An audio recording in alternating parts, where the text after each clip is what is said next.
Grabe. Grabe ho mga kababayan.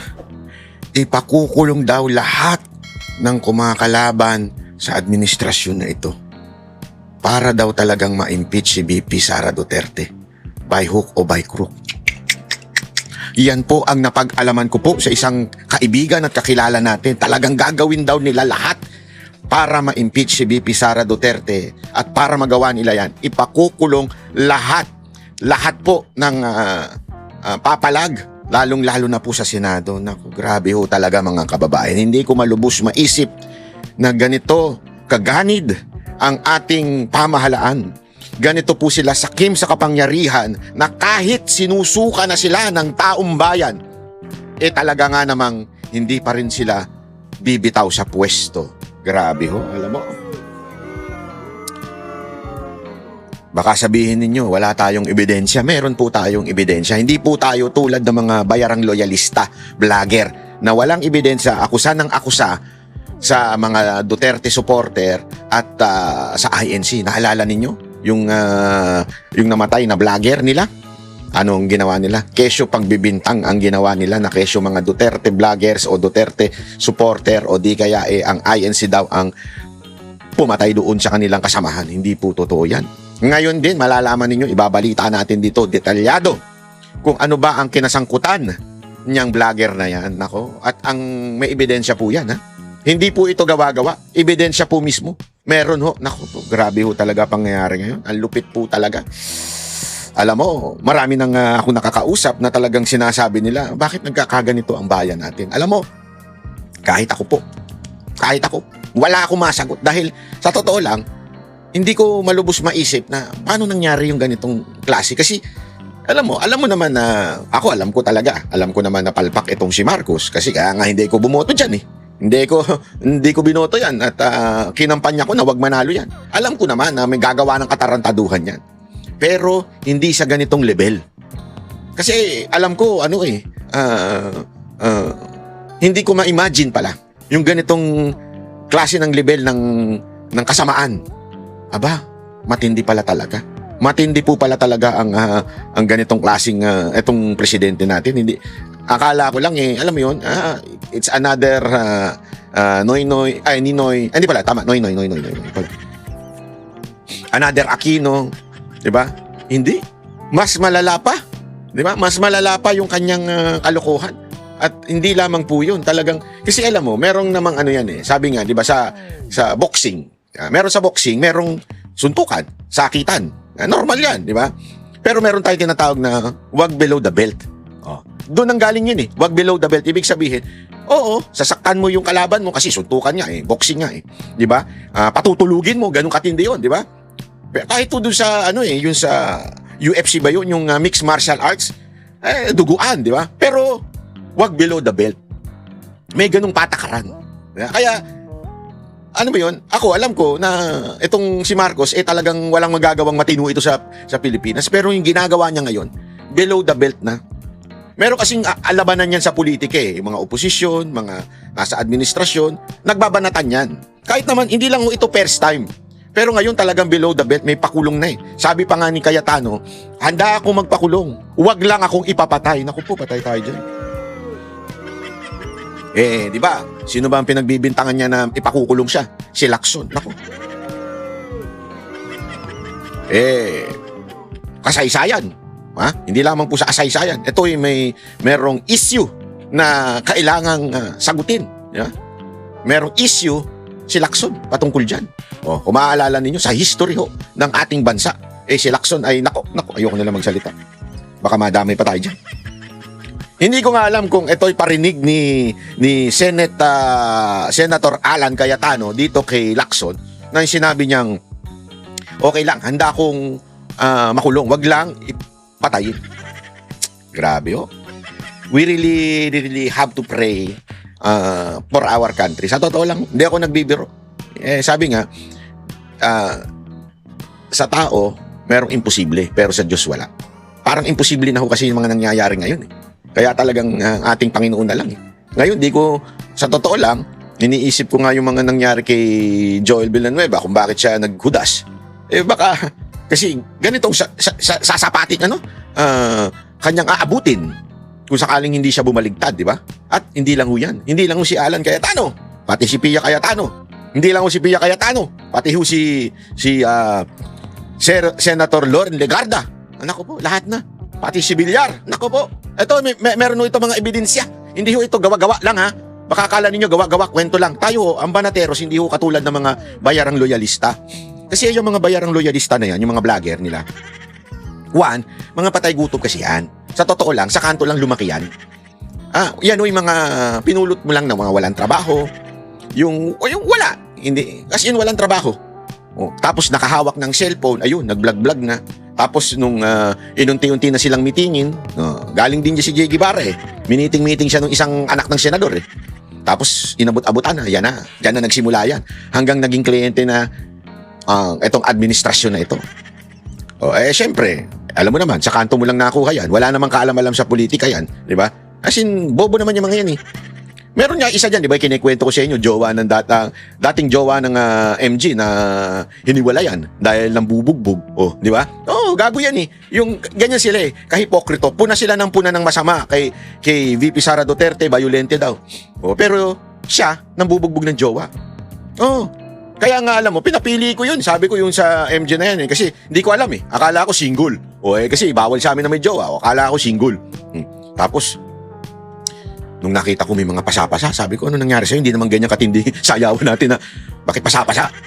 Binugbog daw siya ng jowa niya. Isang dahilan doon dahil idol ako nung taga MG na tapos yung jowa niyang vlogger, tanga. Tanga na, bobo pa, tapos irresponsible pa, as in, ewan ko kung pumapatol sa bakla yun dahil walang pera daw yun eh. Sabi ko, anak ka ng weteng, nagjowa ka, wala pang pera, bobo pa. Sana nga kung pogi eh. Pangit din eh. Sabi ko, pambihira ka So hiniwalayan niya. Sabi ko, ganyan ka plastic yung mga yan. This time si Mima din. Naku po. No comment ako. Sumalangit na nga nawa ang kanyang kaluluwa pero hindi ako nagsabi niya, mamaya pag-uusapan natin yan. Mamaya na, unya-unya. Siyempre pag-usapan muna natin yung malalaking tao. Huwag muna yung mga walang kakwenta-kwentang mga loyalistang vlogger na bobo na bayaran pa. Kasi nga naman pagka wala kang content eh. Meron pa dyan, bata ni Tulpo. Bata ni Tulpo. Banat ang banat sa Banatero, sabi ko. Maya ka naman, Brad. Magkakilala tayo. Magkapareho. Alam ko yung karakas mo. Di ba? Sa akin lang, para bagang medyo hiya ka naman ng konti. Maya ka naman ng konti, lakas ng loob mo magsalitang bobo ang Banateros, yung mga kasamahan ko. Ikaw nga eh. Walang level eh. Wala ka nga, hindi ka nga marunong, uutal-utal ka pa eh. Kung wala kang script, di mo wala ka mako-content. Alam natin yan, kung wala kang script, lagi kang napapahiya. Medyo ako, hindi na kita papangalanan dahil nakakaya naman. Ako, meron kahit papaano, meron pa naman akong honor. Yeah. Meron pa naman akong integrity na hindi katulad mo. Na medyo sablay na talagang. Kasi ganyan yung mga yan eh. Sa totoo lang, ito mga bayarang vloggers ng administrasyon na ito. Akala kasi nila, forever ang kanilang amo. Yun ang katotohanan. Akala nila, forever yung amo nila to the point na sisirain na nila lahat ng bridge. Huwag ganun. Maniwala kayo sa akin, hindi forever yan. Walang forever sa politika. You do not burn the bridges. Huwag mong gagawin yan. Sasablay kayo dyan, maniwala kayo sa akin. Kaya yung mga palipat-lipat, yung dating kay Duterte, nag-isko. Nung nag-isko, biglang nag-Marcos. Alam mo, yung credibility nyo nawawala. Very important ang credibility pagdating sa vlogging. Especially pag ikaw ay political vlogger. Napaka-importante niya. Kung palipat-lipat at palipat-lipat ka, sirang-sira ang credibility mo. Halatang-halata na nababayaran ka. At depende kung sino yung nagbayad sa'yo, kaya palipat-lipat ka. Yan ang katotohanan. Mamaya pupuntahan natin yung mga bayarang vlogger na yan. Pero ngayon, pag-usapan muna natin etong final ng ombudsman at inisa-isa at ginisa siya dito ng mga reporter. At naku, grabe yung mga sagot dito ni ombudsman. Halatang alam mo nagsisinungaling eh. May dalawang kaso muli. Dalawang set ng cases na ipa-file ang opisina for preliminary investigation. Ito ay laban kay Edwin Garjola, isang congressman na contractor. Ilang counts yun? Malversation, Pero how many counts? Marami. 20 plus counts of malversation. And then, yung sa kabilang banda naman, yung isang kaso ipa-file natin. Kita niyo yan? Yan yung binabanata ni Libiste. Tingnan mo ha. Pati si Libiste dinamay na. Iba naman ang kanyang tema ay laban kay Leandro Leandro Leviste at kay Senator Loren Legarda. Nako. Leandro Leviste ang senator patas sa nanay niya. Hindi nyo napansin kung bakit kasama yung Garjola na binabanata ni Libiste? Para hindi halata. Para hindi halata. Alam na natin yung ganyang style Para hindi halata na political persecution ang ginagawa ditong sa mag-inang Legarda at saka si Libiste. Para hindi halata. Ayun ang gagawin nila. Kakasuhan din yung iba. Yung kalaban. Pero, tingnan mo ha. Ang makukulong lang dyan, si Libiste at saka si Legarda. Kay Senator Loren Legarda. For PI. Yung unang kaso, contractor yon, yung yung mga ginawa niya na self-dealing sa loob ng Kongreso, tsaka yung trabaho na hindi dapat ginagawa ng isang congressman, yung ginawa niya. Alam na, contractor, di ba? Alam niyo na yan, conflict of interest, TH, Republic Act 3019. Yung kay Leandro Leviste naman, ay mabigat na kaso kasi yung kanilang pagkahawak ng eksklusibo sa solar ay talagang nagdulot ng damage sa ating republika.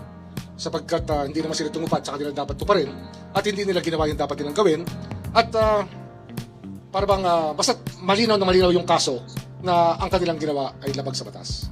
At ang laki nang nawala sa ating mga Pilipino sa pagkakasalansan ng solar empire ni Leviste na ang nangyari naman ay binenta lang. Hindi naman talaga tumupad sa pagpapakuryente ng ating republika.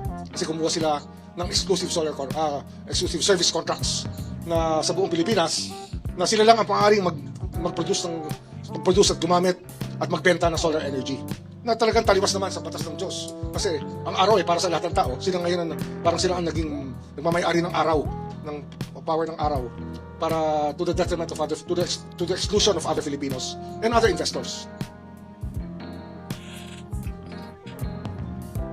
Kay Loren, kasama siya, siya kasi hindi naman makukuha ng 21 lang si Leandro nun yung prangkisa na exclusive kung hindi tinulungan ng nanay niya na chairman noon ng Finance Committee ng Senado. Parang appropriations siya ng House, Finance Committee ng Senado. At ginamit niya yung kanyang posisyon para makakuha ng prangkisa yung anak niya.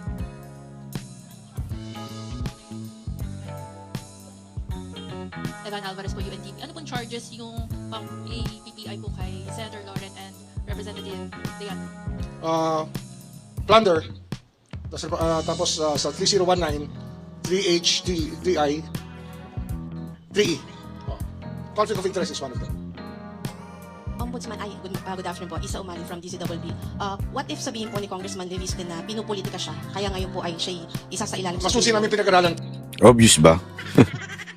Obvious naman Siyempre, i-deny niya yan. Hindi totoo yan. Pero imaginein mo nauna pa talaga yan. Like sa kay Romualdez. Hayop yan. Kasi this is a very novel case. Hindi ito basta-bastang maiisip na dapat gawin. Pero pag pinag-aralan mo yung nangyari sa ating energy sector sa Pilipinas, talaga nag-suffer tayo sa ginawa nila. Kasalanan pa pala nila. Kasalanan pa pala na Grabe, no? Ang lupit. Kasalanan pa po nila kung bakit nag-suffer tayo sa lintik na kuryente na yan. Hayop. Ang layo. Ano yun? Kasi nga, nung buong mundo ay nagsosolar na, ang China at ang lahat ng buong mundo ay nagsosolar na, dito, kinuha nila yung exclusivity na solar. At saka may mga project talagang hindi matuloy-tuloy at hindi on stream, hindi magamit dahil pinipigilan sila ng Department of Energy dahil may exclusive contract. Nangyari yan sa lalawigan ng Cavite. Nagkaroon kami ng isang 80-hectare solar field. 40 ba? 40 to 80 hectares sa loob ng EPSA na hindi nabigay ng feed-in tariff na fit dahil may exclusive na ang itong exclusive franchise na dapat dumaan ka sa kanila para makagamit ka ng solar. Isipin nyo yun, para makagamit ka ng araw, magpapaalam ka sa kanila. Parang hindi naman. Parang walang ganun. Ewan ko sa tingin ko kasi naniniwala kayo doon na kailangan magpapaalam pa sa kanila para lang makakuha ng araw. Hayop yan. At sa buong bansa daw yan, buong bansa daw yan. Parang hindi naman. Parang hindi naman ganun. Ombudsman, meron po tayong timeline for the filing of cases po. Thank Hindi, ito na. Napirmahan ko na yung information. Ayun no, yung 4PI, nandito yung information, sorry. Napirmahan ko na yung yung charge sheet para maano sa PI. At di ba meron tayong mga ghost projects na tinitira. Dito, May ghost project daw silang tinitira. Ano kaya yun? Ano kaya yung pagtira na yun, ano?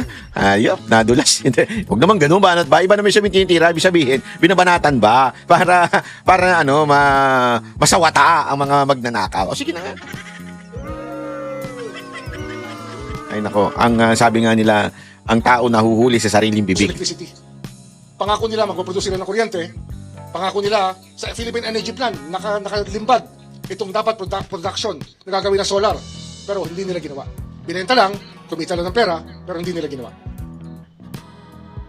Kung meron silang ginawa, kakaunti, kakarampot. Hindi kagaya ng pinangako nila na gagawin nila. Kasi nga, ang ating yung ating energy mix, yung ating energy projections, especially Department of Energy, it relies on projections on how much power we will need as a country. So, ang mix dyan, meron dyan na generated ng thermal plants, natural gas plants, diesel plants, coal plants, kasama solar. Yung solar hindi dumating. So, kaya ang taas ng presyo ng kuryente natin, isang dahilan yan. Of course, dito sa Manila, ibang usapan naman yung taas ng presyo ng kuryente. Kagaya na sabi ng Pangulo, itong systems loss ay isang dahilan. Hindi ka na DOJ secretary. Ombudsman ka na, independent ka na, sumisip-sip ka pa. Hindi kasi dito, mahuhuli siya dito. Mahuhuli siya kasi sinasabi niya, nag-suffer tayo dahil daw doon sa proyekto o kumpanya ng mga Libiste na si Congressman Libiste. Di ba? Yun ang dahilan daw. Pero ang problema, sinabi ni Marcos na system loss So ngayon, mukhang kabig siya ng konti. Kabig yung konti. Ba't mataas ang kuryente natin? Pero itong solar na to, na dapat pinroduce at in-accomplish ni Leviste sa kanyang pagkakuha ng prangkisa, ay hindi, naging ghost electricity. Kuryenteng hindi talaga kuryente. Nakuryente lang tayo kay Ika nga.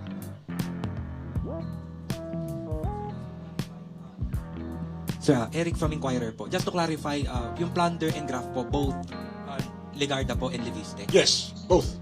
Both. Then, sir, may amount po ba tayo? How much amount yung involved dun po sa mga contract? 10 billion, Thank you po. 10 billion.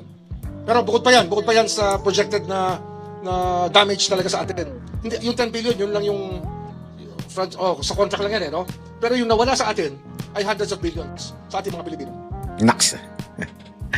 Dami. Good afternoon po, Sir Joseph.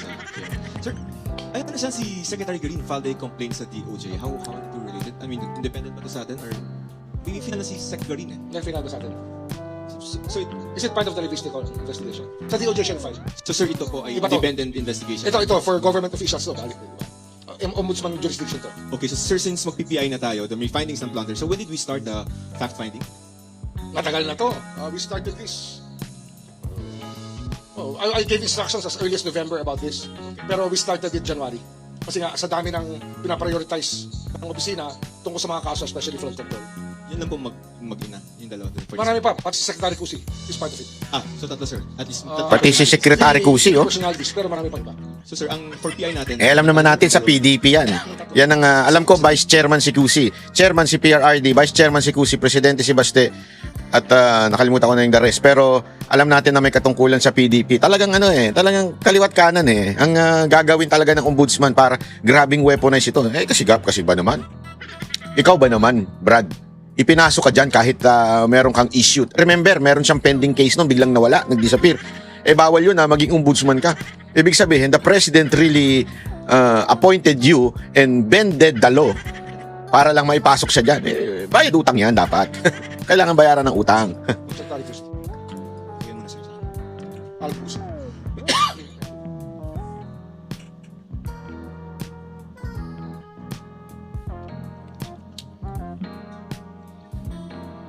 Wala nang tanong.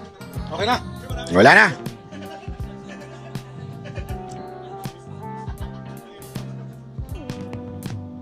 Good afternoon, sir. Danesca Pantilla, May News Online.